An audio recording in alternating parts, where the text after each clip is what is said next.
Hello guys, welcome back to my channel learn easy English language. मैं आपका दोस्त अबूज़र। आज हम 23 जनवरी यूपी टेट इंग्लिश का फर्स्ट पेपर उसको सॉल्व करेंगे।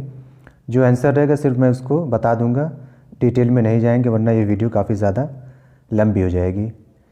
जो मेरे पास पेपर है वो सीरीज़ डी वाला है। चलिए देखते हैं पहला क्वेश्चन इसमें पैसेज दिया हुआ है। आपके सामने कुछ पैसेज हैं, वो उसको आप डिटेल में पढ़ सकते हैं। ठीक है, आप उसको पढ़ लीजिए स्क्रीनशॉट लेकर। उसके बाद अगला क्वेश्चन हम देखते हैं। इसमें से आपको 61 से 68 तक इसी पैसेज के ज़रिए से आपको हल करना है। तो उसमें पहला क्वेश्चन दिया हुआ है, व्हाट डज़ इनकोर मीन। इस पैसेज में इनकोर के क्या माने हैं? तो चौथा वाला ऑप्शन सही हो जाएगा, वंस मोर, यानी एक बार और। ठीक है, चौथा वाला ऑप्शन सही हो जाएगा। 62 वाला देखते हैं, what did Kim do in the end. आखिर में किम ने क्या किया? तो पहला वाला ऑप्शन सही हो जाएगा, स्माइल, वो मुस्कुराया एंड डिसअपीयर्ड, और वहाँ से गायब हो गया। पहला ऑप्शन सही है। 63 वाला देखते हैं, what does century denote. Century के क्या माने हैं? तो तीसरा वाला ऑप्शन सही हो जाएगा, पीरियड ऑफ 100 ईयर्स, यानी 100 साल को क्या कहते हैं हम? सेंचुरी बोलते हैं। 64 वाला देखते हैं, what is the magicians name. Magician यानी जादूगर का क्या नाम था इस पैसेज में? तो चौथा वाला ऑप्शन सही हो जाएगा, किम राठौड़। 65 वाला देखते हैं, what is the meaning of captivated. Captivated के क्या माने हैं? जो जब हम पैसेज पढ़ेंगे तो लिखा हुआ, दे वर कैप्टिवेटेड बाय द स्पीड, यानी वो लोग कैप्टिवेट के माने कई मीनिंग होती है। एक तो होता है एस्टोनाइज, यानी हैरत ज़दा होना, हक्का बक्का हो जाना, या एक और इसकी मीनिंग होती है अरेस्टेड, यानी मंत्र मुक्त करना। तो यहाँ जो मीनिंग होगी एस्टोनाइज्ड, यानी दूसरा वाला ऑप्शन सही हो जाएगा। जब ऑफिशियल की आएगी हो सकता है उसमें अरेस्टेड भी दिया हो सकता है, लेकिन ये दूसरा वाला ऑप्शन एकदम सही है। आगे देखते हैं, what is the meaning of spontaneous.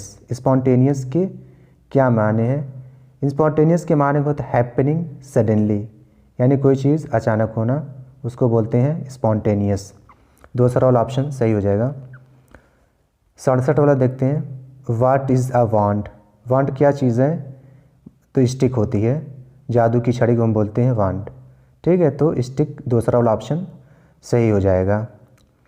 इसी तरह 68 वाला देखते हैं, what is the meaning of hopping. Hopping के क्या माने हैं? हॉपिंग के माने होता है कूदना, तो जंप हो जाएगा यहाँ पर।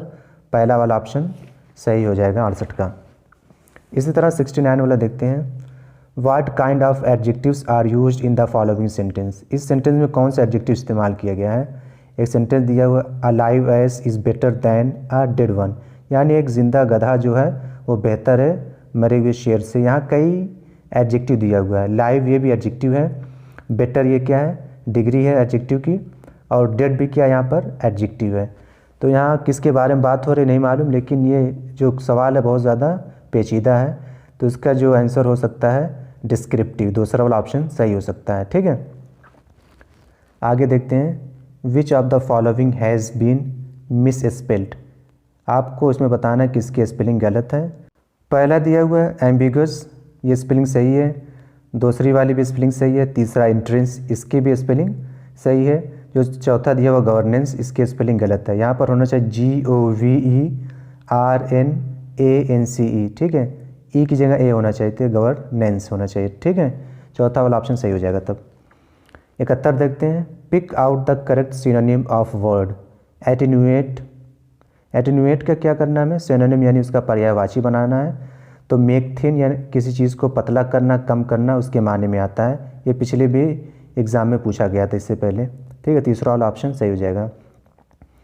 72 वाला देखते हैं, pick the sentence with the correct conjunction. सही कंजक्शन के साथ आपको सेंटेंस चूज़ करना है।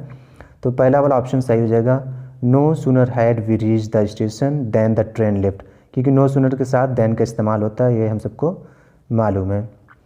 पहला ऑप्शन सही है। 73 वाला देखते हैं, pick out the suitable antonym of given word. नीचे एक वर्ड दिया हुआ है जुडिशियस, उसका आपको एंटोनिम बताना है।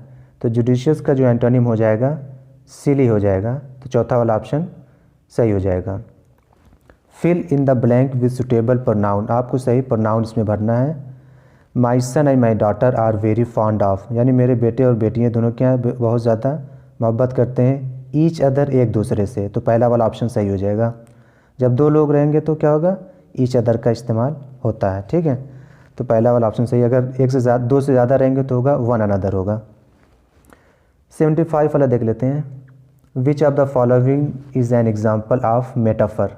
मेटाफर का एग्जाम्पल कौन है, तो दूसरा वाला ऑप्शन सही हो जाएगा, he is a big donkey. ठीक है, अगर होता है he is like a big donkey तो वो सिमिली हो जाता। सिमिली में एज वगैरह का इस्तेमाल करते हैं, लेकिन इसमें डायरेक्ट कंपैरिजन करते हैं।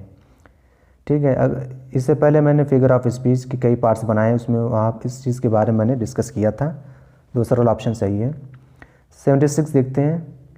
चूज़ द करेक्ट ऑप्शन, आपको सही ऑप्शन चूज़ करना है। Study of population is known as, यानी पॉपुलेशन की स्टडी जो होती है उसको क्या बोलते हैं, उसको बोलते हैं डेमोग्राफी। डेमो के माने असल में होता है पीपल यानी लोग, ग्राफी के माने ग्राफ यानी राइटिंग की मीनिंग में आता है, तो डेमोग्राफ हो जाएगा। चौथा ऑप्शन सही हो जाएगा। Transform the following into a direct sentence. Direct sentence में आपको बनाना है, इनडायरेक्ट दिया हुआ है। I asked Sheela if I might know her father. ये भी चीज़ डायरेक्ट इनडायरेक्ट में मैंने पढ़ाया है, प्ले लिस्ट में डिटेल में सारी चीज़ें दी हुई है। तो दूसरा वाला ऑप्शन सही हो जाएगा। I said to Sheela may I know your father. ठीक है, मे को चेंज कर देंगे माइट में। ठीक, दूसरा वाला ऑप्शन सही हो जाएगा। 78 देखते हैं। The idiom to ring one's own bell means. To ring one's own bell के माने होगा to indulge in self praise, यानी खुद की बहुत ज़्यादा प्रशंसा करना, उसको बोलते हैं to ring one's own bell, यानी खुद की घंटी बजाना, मतलब बहुत ज़्यादा अपनी तारीफ़ करना, प्रशंसा करना। 79 देखते हैं। The meaning of the idiom to put out is. Put out के क्या माने हैं, पुट आउट के माने होता है बुझाना, बंद करना, तो चौथा वाला ऑप्शन सही हो जाएगा, टू एक्सटिंग्विश। इसी तरह 80 वाला देखते हैं। The sentence this is the house in which I was born. ये कौन सा सेंटेंस है, कंपाउंड है, कॉम्प्लेक्स है या simple sentence. This is the house, ये तो हो गया, हमने क्लॉज पढ़ा था इससे पहले डिटेल में।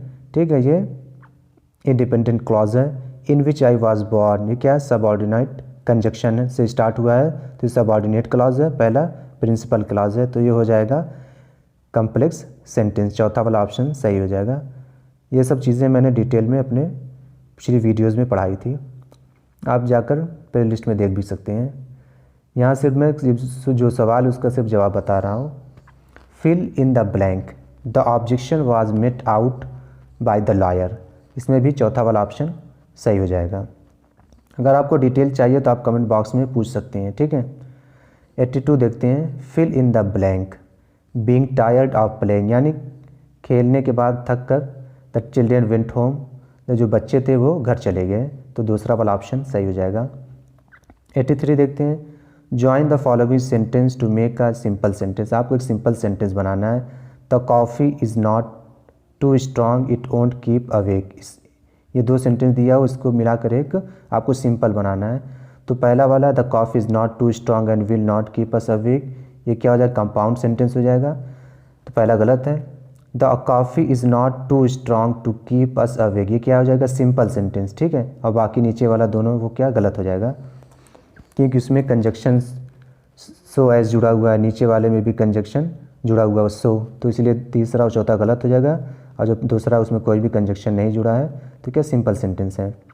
84 देखते हैं। Who are the earliest known inhabitants of Antarctica. Antarctica के पहले निवासी कौन जाने जाते थे, तो ये जो चौथा वाला ऑप्शन हो डायनासोर सही हो जाएगा, क्योंकि इंडियन साइंटिस्ट तो थे नहीं पहले, अमेरिकन साइंटिस्ट भी नहीं थे।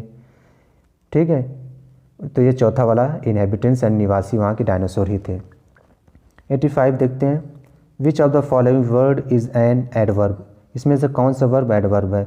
फेस यानी चेहरा, ये तो हो गया नाउन। फ्यूरी यानी गुस्सा, ये भी क्या है, नाउन है। मीक यानी कमज़ोर, ये एडजेक्टिव है। अपेस ये क्या है, एडवर्ब है। ठीक है, चौथा दूसरा वाला ऑप्शन सही हो जाएगा, अपेस। Complete the following sentence with correct conjunction. आपको इसमें सही कंजक्शन भरना है। ये भी पिछले यूपी टेट में दिया गया था 2013-14, मुझे याद नहीं है, उसमें भी ये सेम यही क्वेश्चन दिया गया था, उसको मैंने हल करवाया था। तो तीसरा वाला ऑप्शन सही है, as he had not paid his bill, क्योंकि उसने अपने बिल को नहीं जमा की। His electricity was cut off, उसकी जो बिजली थी उसको काट दी गई। ठीक है, तो तीसरा वाला ऑप्शन एज वाला सही है। 87 देखते हैं। Choose the correct figure of speech in the following sentence. आपको सही फिगर ऑफ स्पीच चुनना है। Death lays his icy hand on kings, ये पर्सोनिफिकेशन हो जाएगा।